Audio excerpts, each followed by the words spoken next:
going to show you how to program a new remote.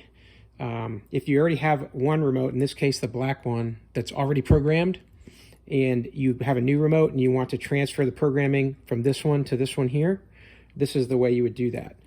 Press and hold the button that you're trying to program for 5 seconds. 1, 2, 3, 4, 5. Then let go.